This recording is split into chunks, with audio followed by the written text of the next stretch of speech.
멍상의학 시즌 2. 난치병 치유를 위해 산으로 간 의사, 자연치유 아카데미의 조병식 원장과 한방의 과학화를 위해 연구하는 한의사, 전 한국한의학연구원 원장 김기옥 박사가 건강한 의료 이야기를 여러분께 전하기 위해 함께합니다.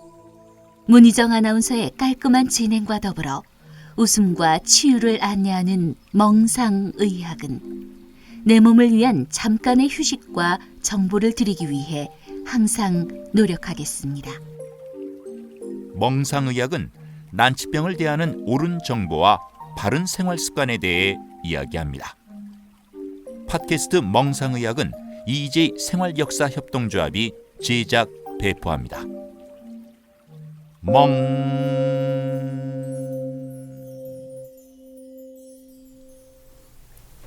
뻔한 이야기를 하는 것 같지만 사실은 귀담아 들으면 조금씩 내 마음과 생각이 더불어서 생활이 변할 수 있다라고 자부합니다.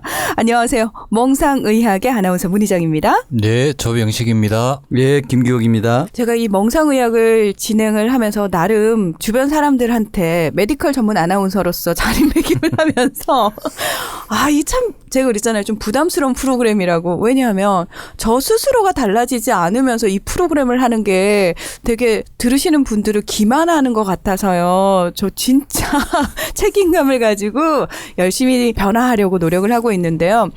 메디컬 전문 아나운서가 되면서 습관이 하나 생긴 게 뭐냐면 길을 걸어가면서도 병원 간판이 유독 눈에 많이 띄어요. 예, 네. 이게 약간 직업병 비슷한 건데. 그렇죠. 예, 제가 하는 프로그램이 이제 이런 프로그램이다 보니까 유독 이제 병원 간판 어떤 병원들이 있나, 우리 동네에 또 어떤 병원들이 있나 이런 것들을 좀 잘 보게 되는데 최근 들어서 제가 좀 특이한 점 하나를 발견을 했어요. 근래에 들어서 예전에는 그냥 정말 크게 우리가 왜 내과, 이비인후과, 뭐 외과 이런 식으로 딱 구분되는 그 간판들만 있었다면 지금은 상문이라든지 간판에 구체적으로 어떤 진료를 하고 있는지를 써놓은 병원들이 되게 많이 생겼어요. 네, 그렇습니다. 이게 왜 변했는지는 모르겠는데 왜 예전에 좀 듣도 보도 못한 질병들을 그 병원 간판을 통해서 여기는 이런 치료를 하는 데구나. 이런 사람들이 오는 데구나라고 알게 되는 경우가 있는데 물론 질병이 대중화되고 질병에 대해서 많이 아는 게 별로 바람직하지는 않은 것 같습니다만 그중에 하나가요. 뭐냐면 내과는 그냥 감기 걸렸을 때 종합적으로 가는 곳이었는데 지금은 신장투석이라고 쓰여진 내과가 꽤 많이 생겼어요. 예, 그렇습니다. 그게 제가 지금 통계를 안 찾아봐서 모르겠습니다만 제가 의과대학 졸업할 때가 1990년도인데 네. 지금 이제 벌써 30년 훌쩍 지났네요. 예, 좀 지났네요. 26년. 26년이네요. 아직 안 지났네요. 축하합니다.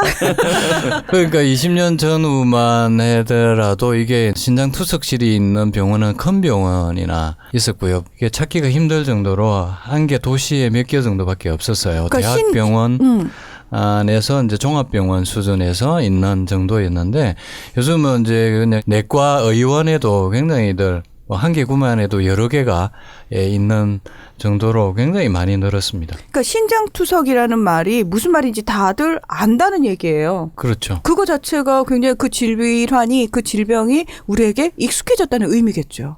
그렇습니다.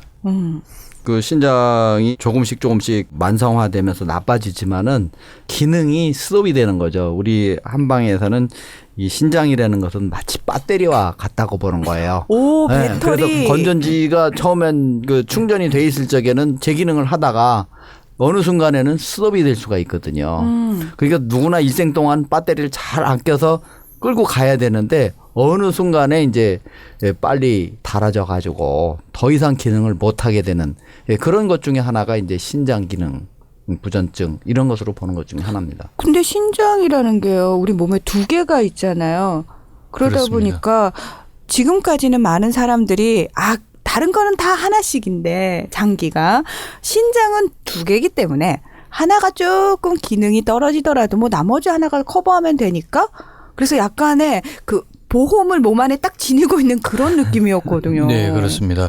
그래서 이게 이제 완전히 망가지기 전까지는 크게 뭐 몸에 증상이 나타나지 않아서 또 나빠지는 줄을 모르고 그렇게 만성 신부전증이 될 때까지 모르고 지내시는 환자분들이 또 꽤 많으세요. 아, 이 몸 안에 보험 하나가 더 있는 게 그런 부작용이 있군요. 그렇습니다. 뭐 일반적으로 이제 뭐 신장이 좀 이제 안 좋아진 초기 증상이 이제 약간 붓는 거죠. 특히 이제 그 다리 쪽으로 붓는 이런 거라든지 소변을 좀 자주 보는 거라든지 그다음에 이제 막연하지만 좀 만성 피로 특별한 과로를 하지 않았는데도 피곤하다든지 뭐 이런 증상 가지고서는 이제 좀 신장이 조금 나빠진다. 이렇게 보는데 뭐 그런 정도도 크게 생활하는데 지장 없다 보니까 그냥 막연하게 그냥 아 내가 과로했나 보다 이렇게 생각을 하지만 이제 나중엔 보면 아까 말씀드린 대로 이제 배터리가 스톱이 된 것처럼 전혀 그걸 어떻게 걸러내지를 그 대사산물을 걸러내지 못하는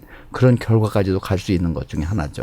그 몸에 두 개가 있다라는 거는 어떤 의미에서는 뭐 쓸데없이 하나가 더 있을 리는 없다고 저는 생각을 하는데 그 왜 예전에 저희 어머니가 친척 오빠한테 하나를 떼주셨대요, 신장을. 네. 예, 그래서 어머니가 항상 입버릇처럼 조금 피곤하면 나는 신장이 하나밖에 없어서 많이 피곤해 이런 말씀을 하셨거든요. 네. 근데 실제로 그 두 개가 몸 안에 있다는 얘기가 이 아이가 하는 역할이 두 개가 필요하기 때문에 있지 않겠어요? 예, 그렇습니다. 쉽게 이야기하면 혈액을 걸러주는 필터 장치. 아. 예.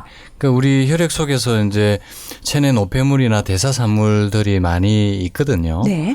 이 그 혈액 중에 있는 그것을 이제 신장에서 걸러서 소변으로 빼내고 다시 깨끗한 혈액을 다시 우리가 인체로 보내주고 뭐 이런 역할을 하는 굉장히 중요한 장기죠.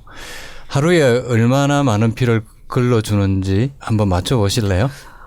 근데 제가 그 혈액을 걸러준다고 하니까 딱 드는 생각이 우리 몸에 흐르고 있는 혈액의 양이 생각보다 많더라고요. 왜냐하면 이렇게 생각하시면 돼요. 헌혈하실 때 보통 전혈을 하면은 350? 네, 330, 네, 요 정도, 네. 320? 요 정도 하시거든요. 그러면 그거를 빼내도 별 문제가 없다라고 한다면 그걸 상쇄할 만큼의 양이 돌고 있다는 의미일 텐데 그러면 그 혈액을 다 이 아이들이 거른다. 어우, 신장이 엄청나게 역할. 그렇죠. 네, 일을 그러니까 많이 하네요. 하루에 10말이에요. 10마리면 200리터. 그게 이제 200리터. 드럼으로 따지면 한 드럼인데 그러니까 이렇게 엄청난 많은 혈액을 수시로 걸러줘야 되니까 이 두 개가 필요한 거죠. 와, 200리터요. 제가 순간 생수통을 생각.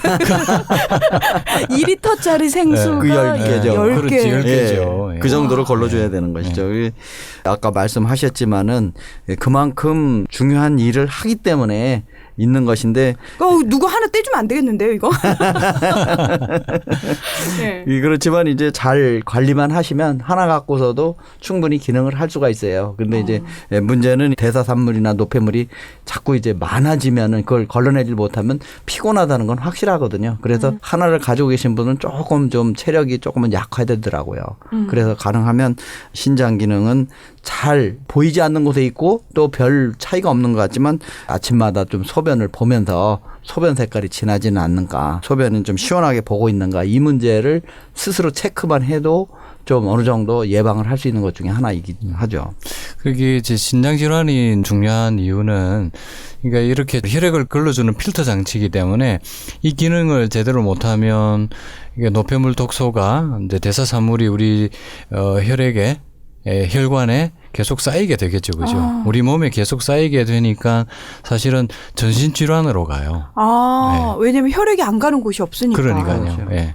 그래서 이제 가장 문제가 되는 것은 혈관 질환이 많이 생길 수 있고요. 특히 이제 심혈관 쪽에 문제가 생기는 경우가 합병증으로 오게 되니까 또 이제 생명을 위협하는 경우가 생기니까요. 미리 또 예방을 하고 치료를 하는 게 중요한 거죠. 근데 아까 그 말씀하셨어요. 그러니까 뭐 신장은 조금 뭐 문제가 생겨도 잘 그냥 돌아가고는 있으니까 이제 정말 만성이 되기 직전까지 잘 모르는 경향이 있다라고 말씀을 하셨거든요. 그러면은 만성 신부전증이라고 정확하게 저희가 표현을 하잖아요. 네.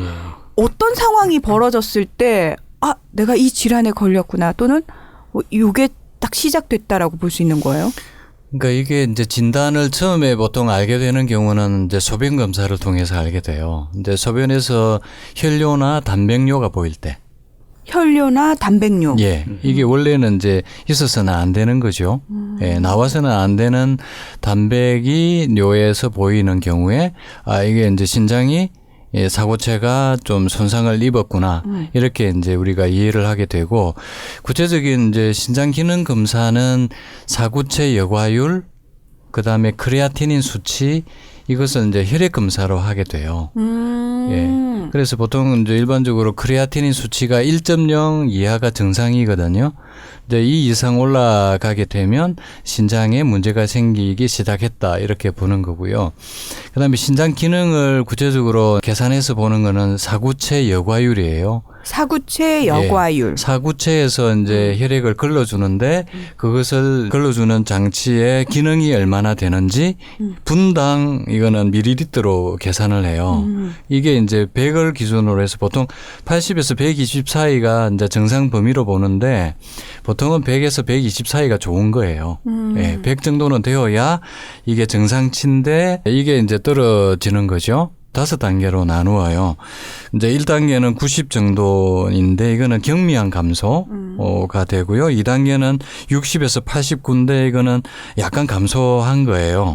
그리고 30에서 59가 3단계 중간 정도로 감소한 거죠.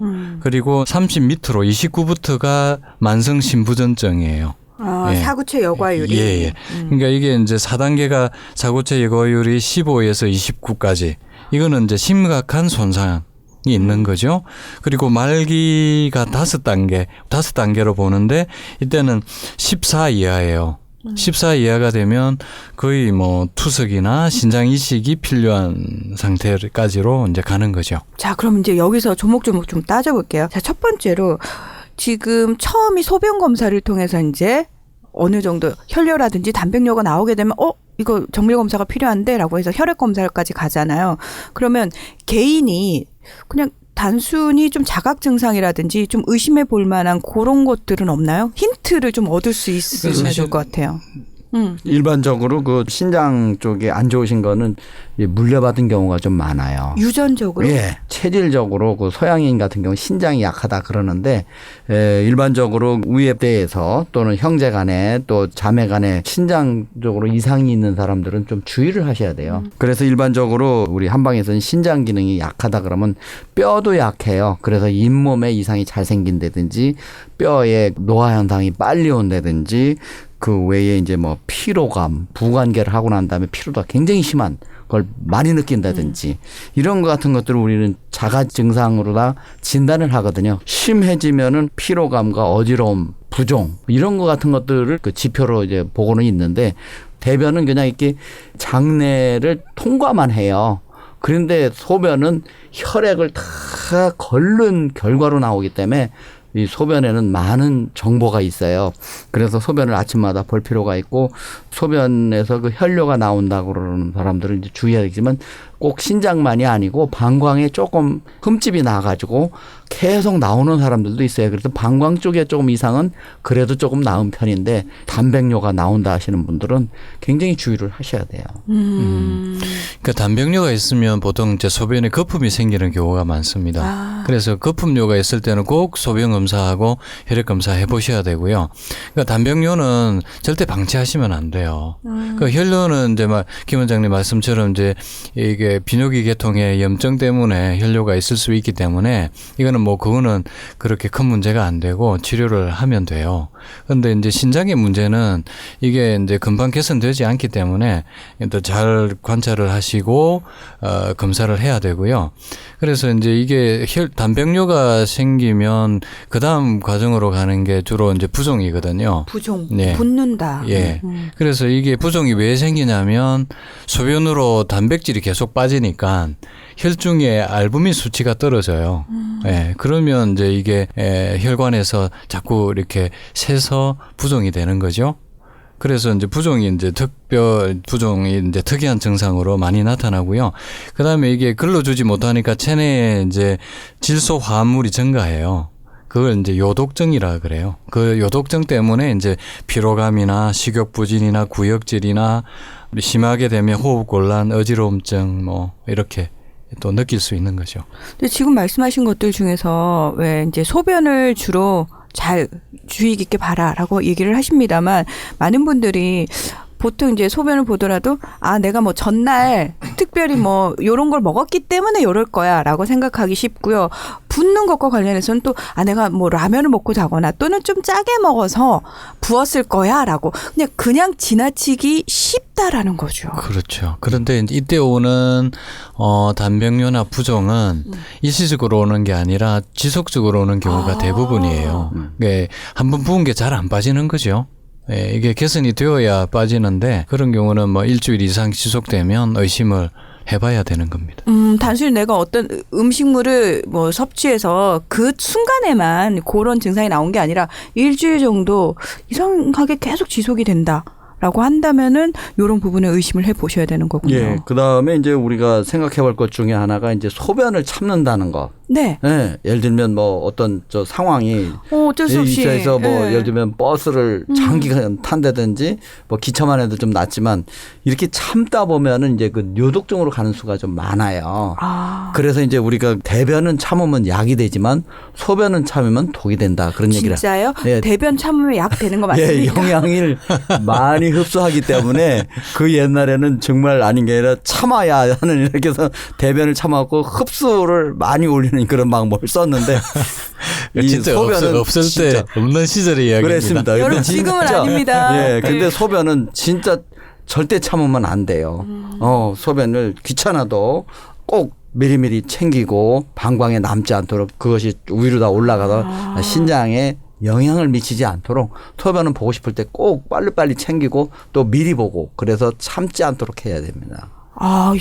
사실은 참지 말라는 얘기 듣기는 했습니다만 이게 실질적으로 질환과 연관이 된다라는 얘기를 좀 들으니까 이 신경 써서 소변도 굉장히 신경을 써야겠구나라는 생각이 드는데 최근 들어서 이렇게 투석을 하는 병원이 우리가 흔히 볼 수 있는 곳에 많이 생겼다라는 거는 그만큼 투석이 필요한 환자들이 증가했다는 의미로 받아들일 수도 있을 것 같은데 먼저 투석이 구체적으로 어떤 건지부터 설명을 좀 해주셨으면 좋겠어요. 투석은 이제 한마디로 신장에서 혈액을 걸러주지를 못하니까 밖으로 빼서 기계 장치를 통해서 혈액을 걸러줘서 다시 몸으로 넣어주는 거죠.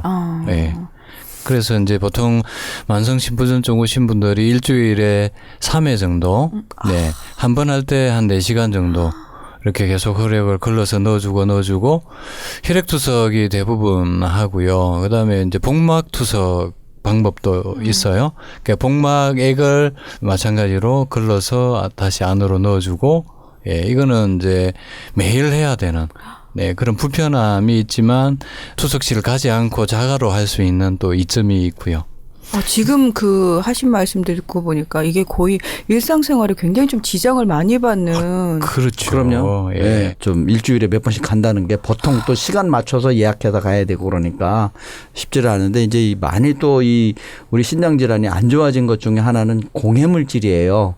자동차에서 나오는 납 같은 거라든지 우리가 먹는 음식 중에도 그 고기의 석쇠 같은데 거기서 나오는 불순물이라든지 하여튼 우리가 알게 모르게 공해 물질을 많이 갖다 보니까 신장 기능이 떨어져요. 그래서 이제 최근에는 그것을 걸러내는 그런 치료까지도 했는데 이것이 좀 위험하다 그래서 이제 미국에서 들어와서 하다가 최근에 이제 또 스톱이 됐는데 이 중금속을 공학적으로 기르는 그런 방법이었는데 그것도 위험하거든요. 우리가 그 중금속을 배출시키는 그런 노력 뭐 음식 같은 거에도 좋은 음식이 있어요. 예를 들면 뭐 숙주나물이라든지 그 도토리묵 또 돼지고기 이런 것 같은 것들이 있는데 신장 기능을 좀 더 그 좋게 나쁘다고 생각한다고 그러면 그런 음식에 대해서도 좀 섭취를 해주는 것이 좋은 것 같아요. 네. 이 정말 투석 같은 상황까지는 가면 안 되기 때문에 신장이 별다른 뭐 신호를 보내지 않더라도 평소에 굉장히 좀 신경을 잘 써야 되겠다라는 생각이 드는데 얼핏 생각할 때 최근 들어서 이렇게 많이 늘어났다라면은 최근 들어서 급증하게 된 어떤 원인이 특별한 원인이 있는 건지. 그 지금 이제 김 원장님께서 중금속이 원인이 된다라고 말씀해 주셨는데 그것도 큰 원인 중에 하나고요. 네. 제일 큰 원인은 당뇨병이에요. 당뇨병. 예. 1위가 당뇨병이고요. 38.5%, 2위가 고혈압 17%, 그다음에 만성신장염이 14.5%. 만성질환, 대사질환이 급증하고 있기 때문에 저희가 이제 고혈압, 그다음에 당뇨병은 시즌 1에서 말씀드렸지 않습니까? 네네. 그 이게 이제 약물에만 또 의존하다 보니까 이게 10년, 20년 지나면서 합병증으로 오는 거죠. 이게 참 혼자 오는 게 아니고 다 연결이 돼 있다 보니까. 그렇습니다. 그래서 이게 이제 한마디로 혈관 질환이거든요. 혈관 질환. 우리 몸에서 모세혈관이 가장 많은 장기가 눈하고 신장이에요. 그러니까 이 사구체가 수백만 개가 있거든요. 신장 하나에. 이게 전부 다 모세혈관 다발로 되어 있어요. 혈액이 뻑뻑해지면 당연히 순환장애가 생기겠죠. 예.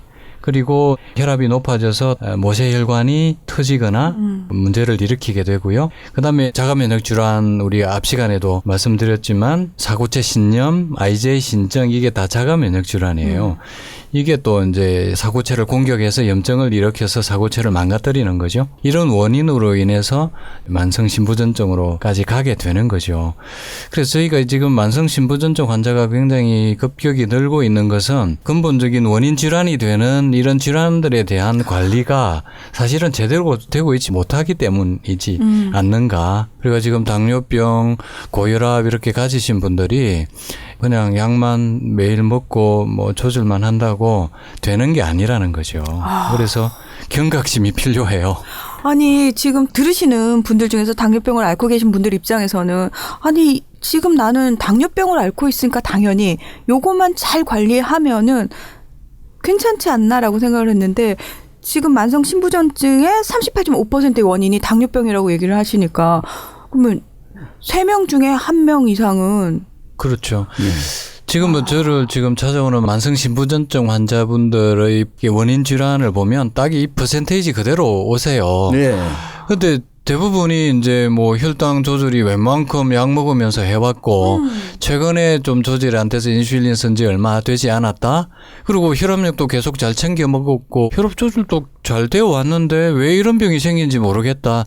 이런 분들이 참 많으세요. 네. 네. 이게 뭐 결론적으로는 생활 습관병이라는 것이 이제 고혈압, 당뇨 이것의 원인을 보면은 과다하게 먹어서 그래요. 이게 우리는 지금 술이라는 것 자체가 우리 사회에서는 제일 비즈니스에 성공하려면 술을 잘 먹어야 되고 또 출세를 잘하려면 술을 잘 먹어야 된다고. 우리 사회가 참 보면 술문화예요. 결국은. 술 권하는 사회예요. 예. 그러다 보니까 과다한 칼로리. 그러니까 우리가 뭐 소주 한 잔이면 밥 3공기 정도가 된다 할 정도로 칼로리가 과다한 거거든요. 그거를 배출시켜야 되는데 그걸 배출을 못 시키니까 정체되면서 이 신장에 맨 마지막에 우리가 하수종말 처리장이라고 우리 그러는 것처럼 맨 마지막에 하수종말 처리하는 곳이 혈관을 정말 처리하는 곳이 바로 신장이거든요. 이게 그것에 누적된 원인들이 과다하게 먹고 과다하게 피곤하고 스트레스 받고 그런 것들이 결국은 또 여하수에서 마지막으로 기승전 결처럼 기승전 이 신장으로 가는 거거든요. 그래서 우리가 일반적으로 일상생활에 절제와 또 자기를 관리하는 그런 능력이 떨어질 때 이제 결국은 이 마지막엔 일로 가는 것이죠. 이제 신장 걱정까지 해야 되는 상황이네요. 그 또 최근에 이제 통풍 환자들이 굉장히 많거든요. 네. 통풍 환자들. 예, 통풍은 이제 주변에서도 많이 보여요. 그래서 이게 통풍이 어떤 질환이 나면 관절에 요산이 쌓인 거거든요. 이 요산이 이제 현미경으로 보면 깨진 유리 조각 같이 생겼어요. 뾰족뾰족. 예. 이게 적혈보다 훨씬 커요. 그러니까 얘가 관절에 쌓여서 얼마나 아프겠습니까? 그러니까 바람만 불어도 아프다고 해서 통풍이에요. 그래서 이게 요산이 뭐냐면 단백질 분해물이에요. 그래서 특히 육고기 생선 좋아하시는 분들 그다음에 소주에 삼겹살 자주 드신 분들, 특히 남자분들이 많으신데 주로 이제 뭐 술 좋아하시고 안주로 주로 또 고기들을 많이 드시니까 네. 그게 이제 대사산물이 쌓여 가지고 결국 김 원장님 말씀처럼 그런 노폐물이 쌓여서 생긴 질환이죠. 얘가 관절에 쌓이면 통풍이고요. 그다음에 사고체 모세혈관에 쌓이면 만성 신부전증으로 가요. 일반적으로 특히나 이제 맥주가 이 통풍을 크게 많이 일으켜요. 맥주요? 네. 맥주가 제일 원인 중에 하나고 그 다음으로 이제 내장고기라든지 엽산이 좀 많은 그런 야채라든지 이런 같은 것들이 오는데 결국은 옛날에는 그 통풍이라는 것이 마른 사람들에게는 비교적 적어요. 그런데 뚱뚱한 사람들, 특히 육고기 좋아하는 사람들. 그리고 최근에는 제가 보니까 고등학교 한 2, 3학년 때서부터 오는 사람들이 있어요. 이게 술만 먹었다 하면 이제 특히 엄지발가락 그 마디 그 부위부터 이제 제일 많이 와요. 그럼 그 부분만 오는 게 아니고 딴 데 관절도 오는데 어쨌든 이제 술만 먹었다 하면 전신이 뻐근하고 아파가지고 거의 날 출근도 못하고 그러는 분들이 많은데 원래 술병 났을 때 그런 거 아니었어요? 아니 원래 술을 진탕 먹으면 그 다음날 삭신이 쑤시고 다시는 술 안 먹어야지. 저 수없이 반복하는 거잖아요. 네. 그 이제 알코올리즘 이제 후유증이고요.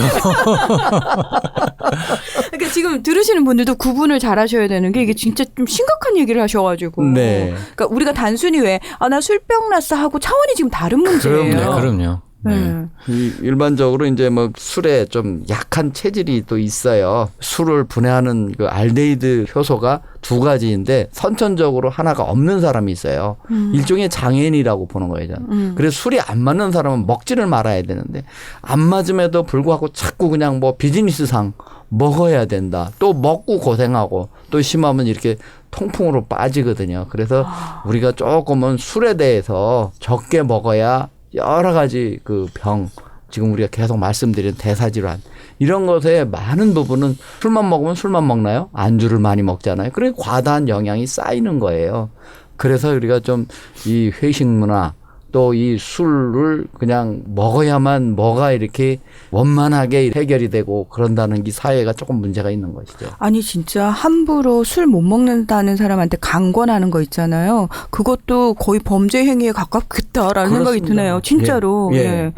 당사자가 겪어야 되는 고통이 통풍까지 간다면은 좀 심각한 상황인 거잖아요. 그렇죠. 문득 그 두 원장님 말씀을 듣고 있다가 드는 생각이 저희가 왜 어디가 아파서 병원에 가면은 항상 뭐 진단명이 떨어지고 나면은 물어보잖아요. 아니 근데 선생님 이유가 뭔가요? 원인이 뭔가요? 라고 물어보잖아요.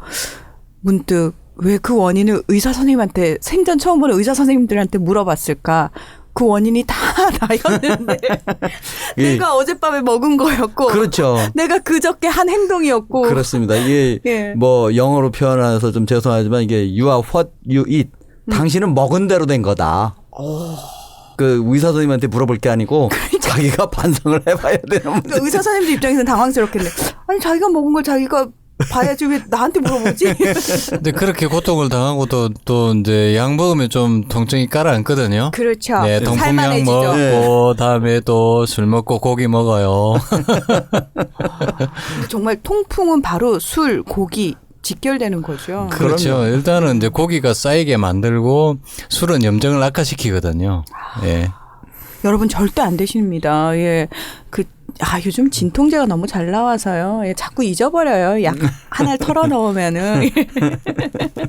어쩌면은 그 진통제가 참 잘 나오고 있다라는 게 우리의 질환을 더 악화시키고 있는 또 폐해를 가져오는 게 아닌가라는 생각이 드는데 저희가 오늘은 만성 신부전증에 대한 얘기하고 있거든요.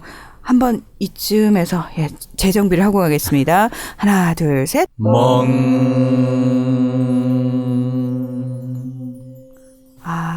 참 내가 걸리지 않으면은 상관없다고 생각했던 질병이었어요. 근데 멍상의학을 듣다 보면은 나와 상관없는 질환이 하나도 없어요. 아, 그래요. 그러니까 이제 저희가 계속 이제 그런 얘기를 드리는 것은 땜빵 하시면 안 돼요. 몸에서 계속 신호를 보내주는데 그냥 진통제로 항생제로 땜빵 하시면 혈압약으로 당뇨약으로 땜빵 하시면 이런 문제가 또 심각한 문제로 갈 수 있기 때문에 그 전에 예방하기 위해서 또 이런 게 필요하고요. 또 실제 지금 이제 말기 이제 신부전증 단계까지 가신 분들은 또 이게 굉장히 두려움에 뜻이거든요.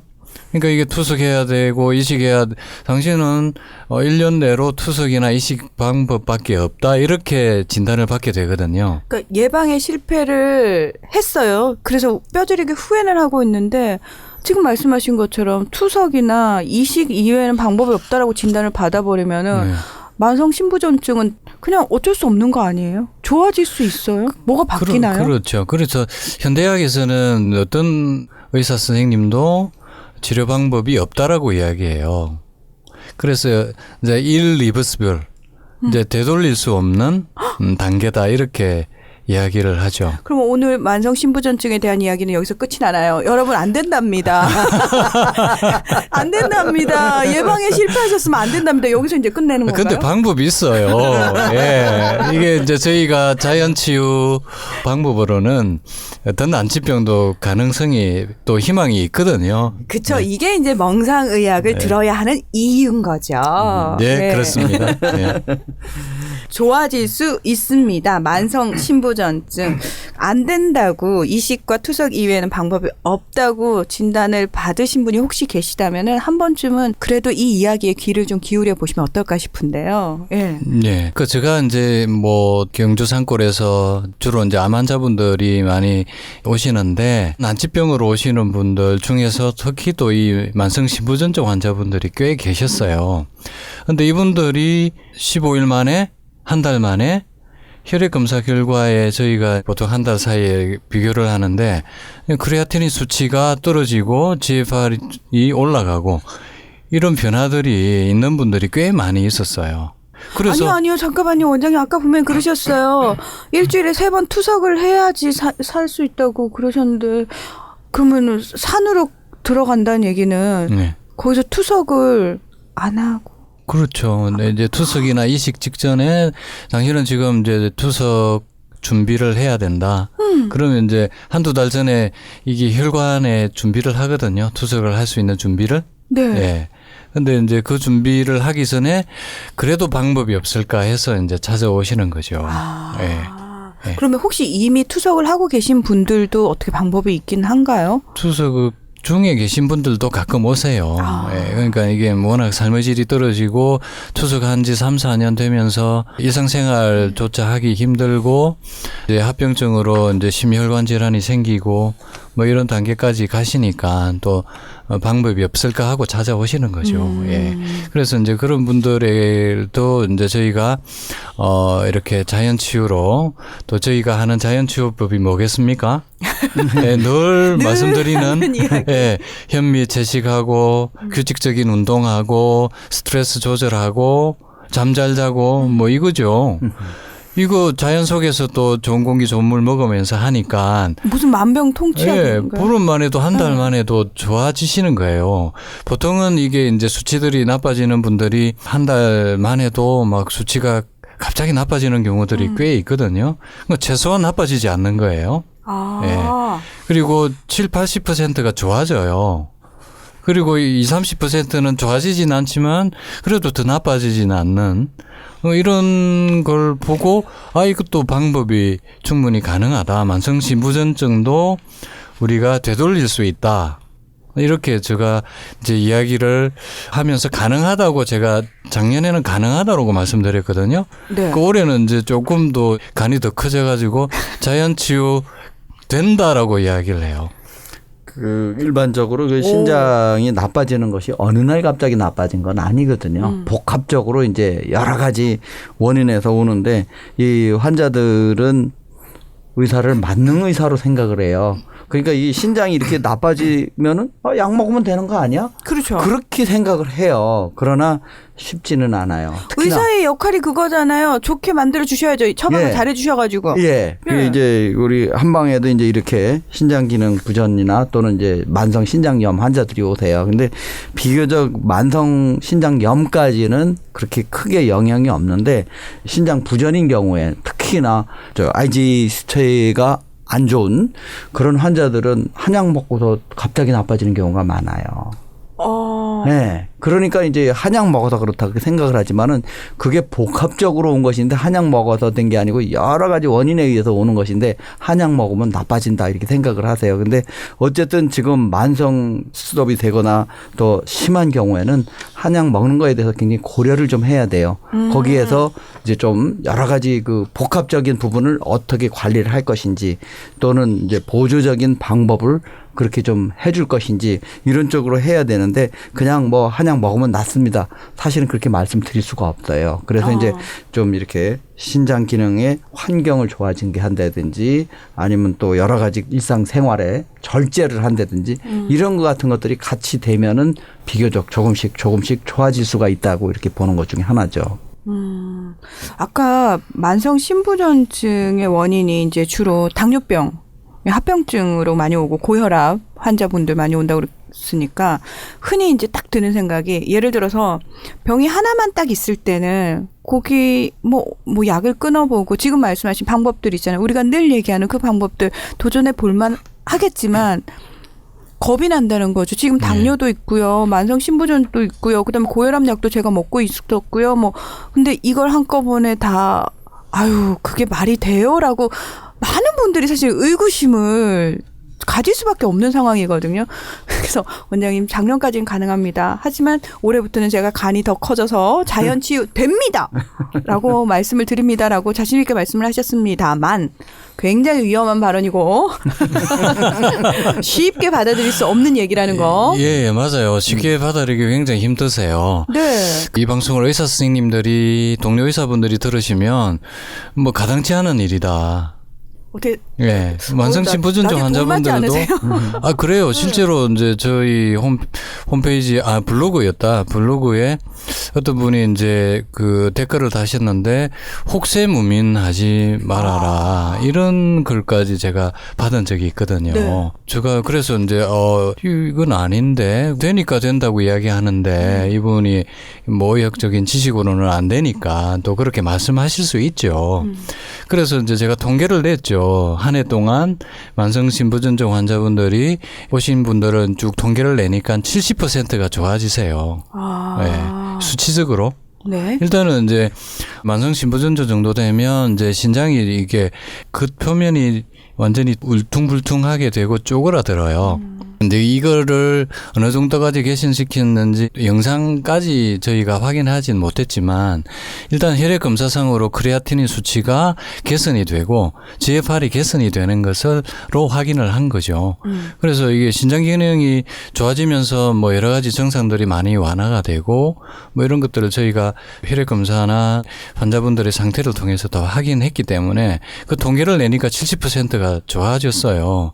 그리고 올해 들어서는 80%가 좋아지고 있어요. 그래서 이거를 이제 제가 조금 더 노하우가 생겨서 환자분들을 더 잘 관리하게 된 거죠. 그래서 이제 제 이야기는 만성 신부전증도 관리를 잘하면 좋아질 수 있다라고 관리를 잘 하면. 그럼요. 예.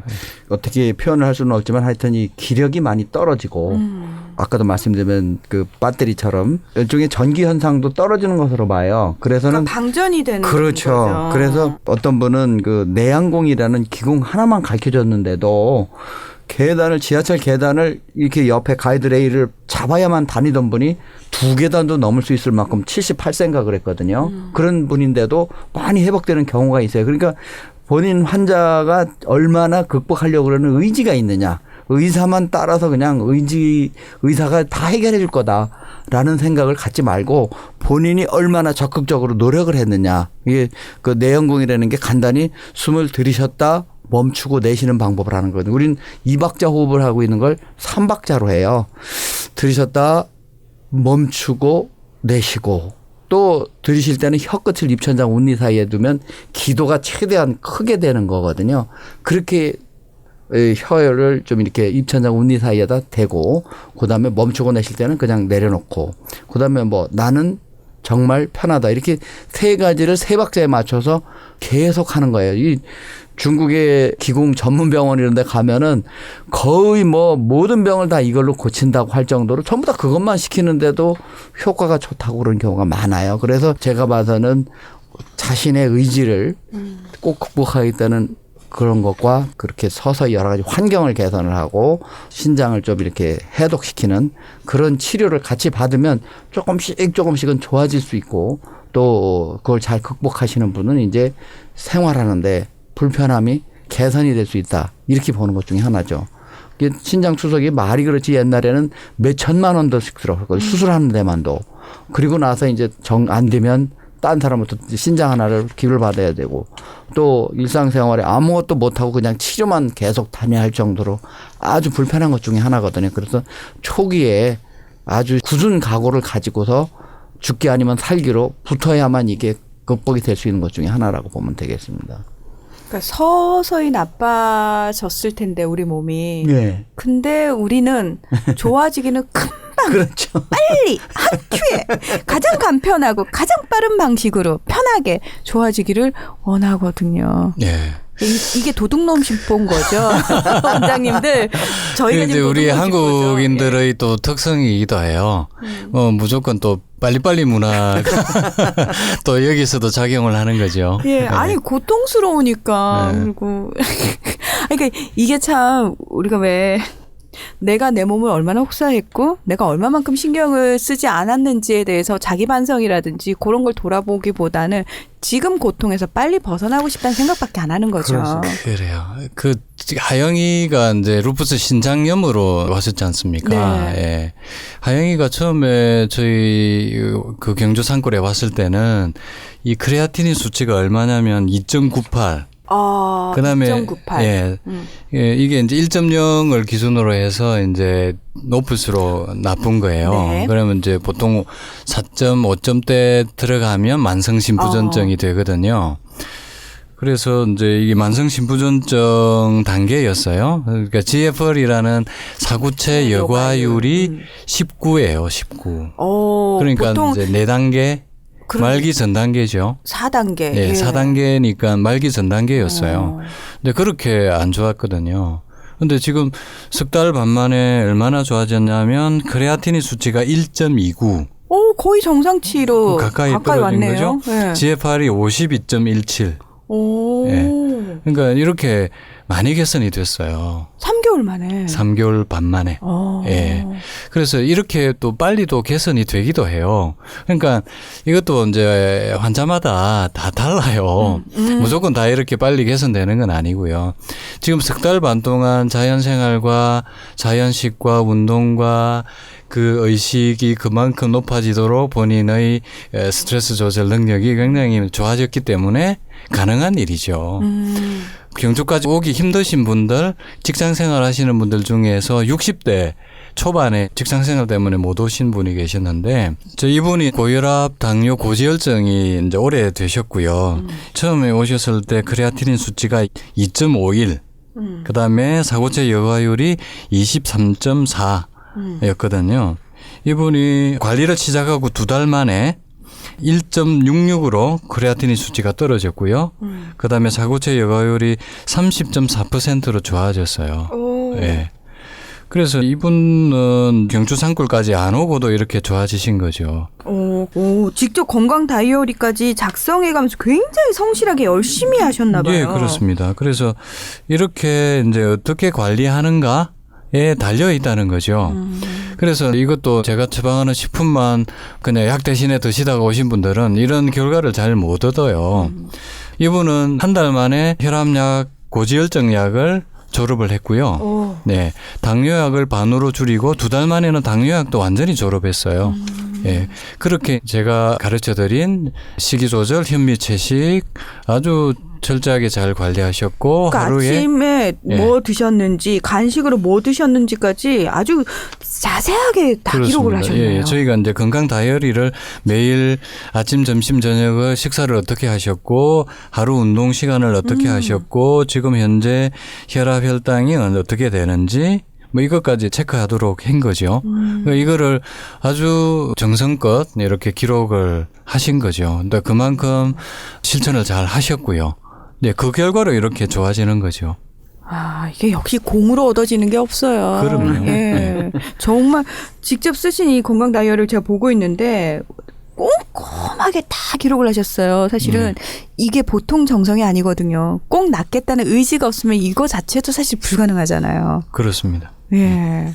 만성 신부전증에 대한 이야기를 하고 있는데 자연 치유 됩니다. 한데 조건이 있어요. 네. 관리를 잘 하면. 그렇죠. 네.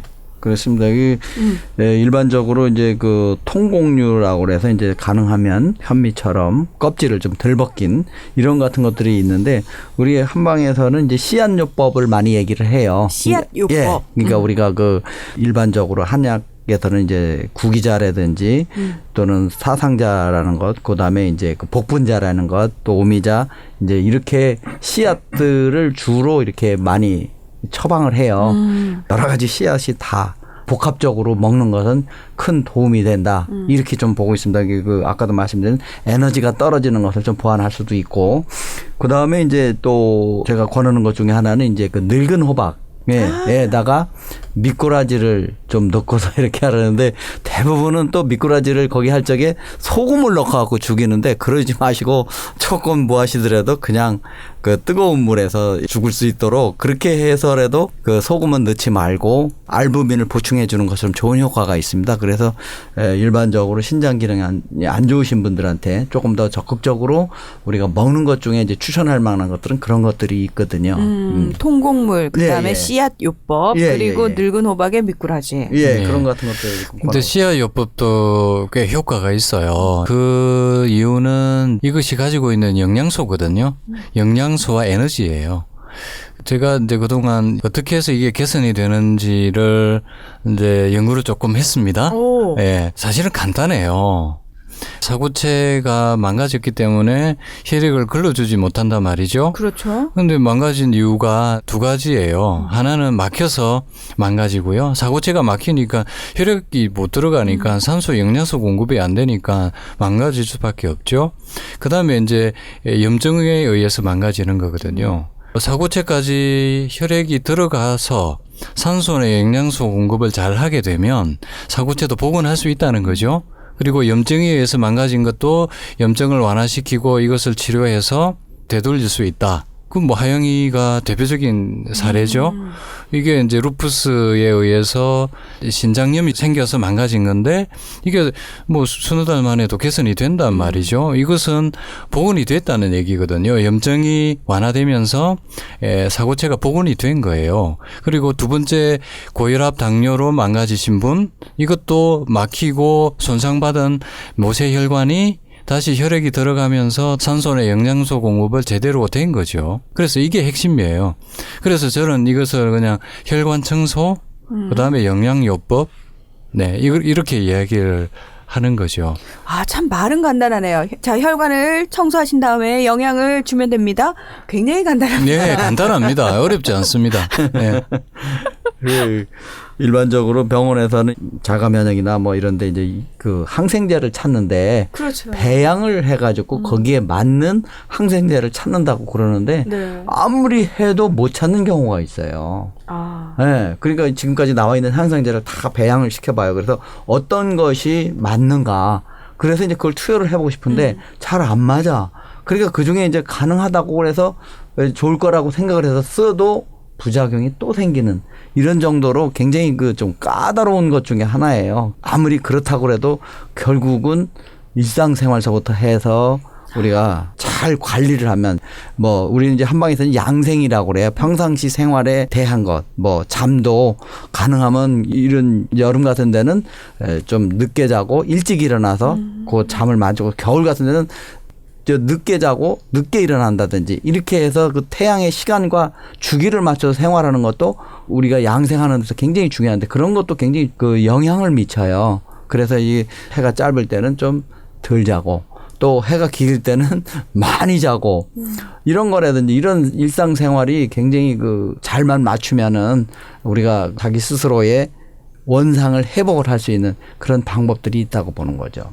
예. 그리고 이제 마지막으로 우리 만성신부전증 환자분들이 제일 또 헷갈려 하시는 게 하나 있는데 여기 대해서 말씀을 드리면 김 원장님 씨앗 이야기 하셨고 저는 또 현미 채식 하시라고 말씀드렸는데 네. 신부전증 환자분들이 칼륨 수치가 높거든요. 칼륨 수치. 예. 그런데 이 씨앗이나 현미나 채소에 또 칼륨이 많아요.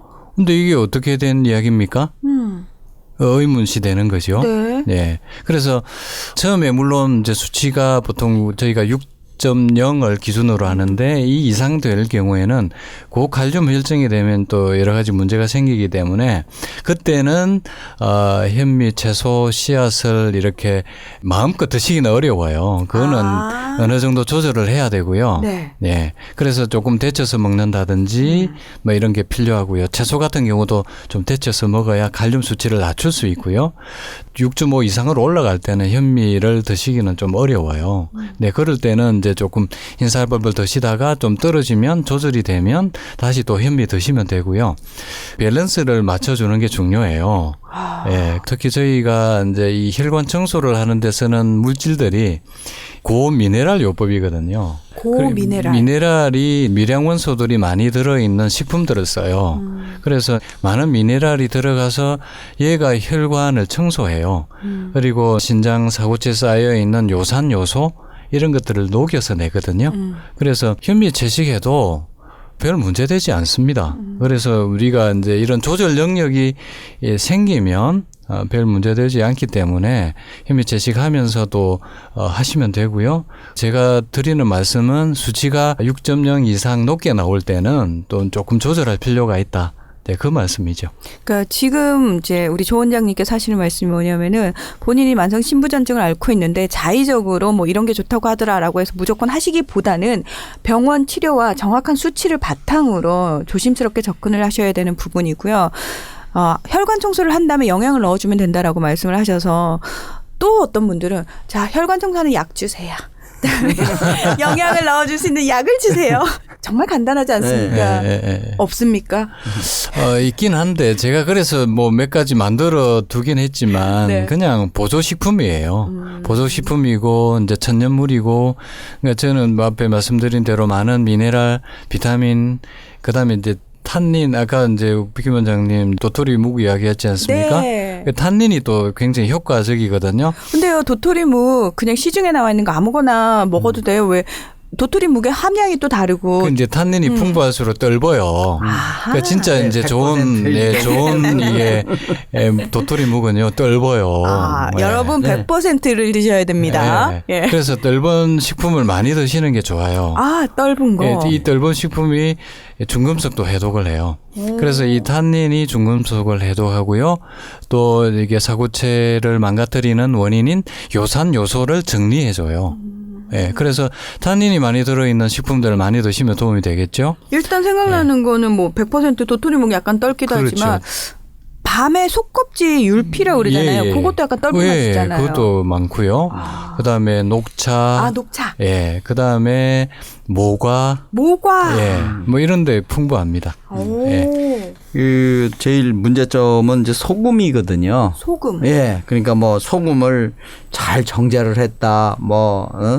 무슨 이건 뭐 명품 소금이다. 그런 얘기를 하고만. 소금. 예. 그런데 이게 아무리 저기를 한다고 해도 정화를 시킨다고 해도 불순물은 좀 줄어드는 건 사실이에요.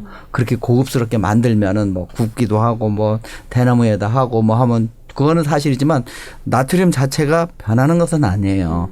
그래서 이 아무리 좋아도 이 신장이 안 좋으신 분들은 좀 덜 짜게 먹어야 되거든요. 근데 이제 그것도 역시 저는 체질로 봐요. 그래서 소음인들은 적게 영향을 미쳐서 조금 짜게 먹어도 덜 영향을 미치는데 소양인들은 절대적으로 영향이 있다고 보거든요. 그래서 소양인들은 되도록이면 간을 하지 말고 그냥 뭐 식초라든지 또 다른 뭐 이런 저기를 통해서 간을 할 뿐이지 소금 가지고 간장 가지고 이렇게 짜게 먹어서는 절대 안 된다고 보거든요. 그래서 소금 가지고 좋아진다라는 것은 절대 도움이 안 됩니다. 만성 신부전증 또는 신장염을 앓고 계신 분들은 특히 그 소금에 주의를 하셔야 큰 되는군요. 영향이 있어요. 네, 그 짜게 드시면 안 되고요. 뭐 그렇다고 꼭 저염식 그걸 굳이 할 필요는 없어요. 이제 저희들은 모든 걸 균형으로 보기 때문에 균형. 예, 그래서 현미 채식하면 또 이렇게 칼륨, 마그네슘, 칼슘이 풍부하기 때문에 소금을 또 밀어내요. 예. 짜게는 드시지 말고 예, 적당하게 드시면 또 그렇게 균형을 맞춰줍니다. 한 가지 더 조언을 드리면 육고기 생선 유제품을 피하셔야 돼요. 예. 이게 이제 단백질과 지방이 많으면 또 노폐물 독소를 많이 만들고 얘가 또 혈관에 쌓이게 돼요. 그러면 이게 질소 화합물이 늘어나면 또 요독증이 생기거든요. 네. 신장에서 걸러주지를 못하는데 육고기 생선 유제품 이런 것들을 먹으면 질소 화합물이 계속 혈중에서 높아질 수 있어요. 그래서 피해야 되는 거죠. 예. 그러면 단백질이 부족한데 뭘로 해결하느냐? 그래서 아미노산 식품으로 보조식품으로 해결할 수 있습니다. 그래서 이제 알부민 수치가 떨어지기 때문에 자꾸 몸무게가 빠지고 기력이 떨어지고 이렇게 돼요. 그래서 단백질은 보충해야 되는데 보충하는 방법은 그냥 통으로 단백질을 먹는 것보다는 아미노산으로 발효시킨 단백질을 발효하면 아미노산이 되거든요. 그런 보조식품으로 섭취를 하면 알부민 수치도 올리고요. 그러면 부종도 좋아져요. 예. 그러면 이제 혈액도 깨끗하게 유지할 수 있고요. 참 얘기가 진행되면 진행될수록 또렷해지는 한 가지 백투더 베이직. 병 생기기 전에 예방 잘하면 되고. 그렇죠. 그 수많은 질병들 얘기했습니다만 사실 우리가 일상생활 속에서 할 수 있는 방법 늘 하는 말씀 있잖아요. 현미채식부터 운동, 그다음에 잘 자고 뭐 그래요. 스트레스 관리 잘 하고 만성신부전 쪽에도 똑같이 네. 적용되는 거예요. 네. 그래서 질병이라는 것을 보면 한 30% 정도는 물려받은 게 있어요. 그다음에 30% 정도는 자기가 노력에 의해서 극복이 될 수가 있는 게 있어요. 그게 나머지 이제 40% 정도는 철저하게 자기를 체크하는 거예요. 조금 이상이 있으면 문제점이 무엇인가. 또 뭐 필요하다면 검사를 해보고. 그 정기적인 검사라는 것이 이제 일반적으로 직장 다니시는 분들은 좀 하거든요. 매년. 그렇죠. 그런데 이제 특히 자영업자분들이 걱정을 많이 하세요.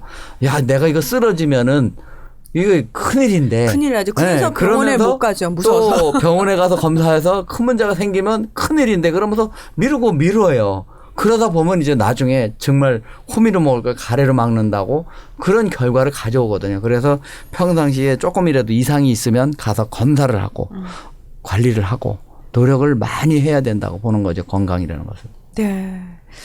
자, 병의 원인을 왜 처음 본 의사 선생님한테 물어봅니까? 라고 제가 말씀을 드렸습니다만 마찬가지로 의사 선생님 제 병 좀 고쳐주세요. 라고 그분에게 매달릴 것이 아니라 평소에 내가 나 스스로 끊임없이 관리하면서 병을 치료할 수 있는 것도 결국은 나 자신밖에 없겠구나. 그런 생각을 또 하면서 다시 한번 일단 끝내기 전에 멍 한번 때립시다. 하나, 둘, 셋.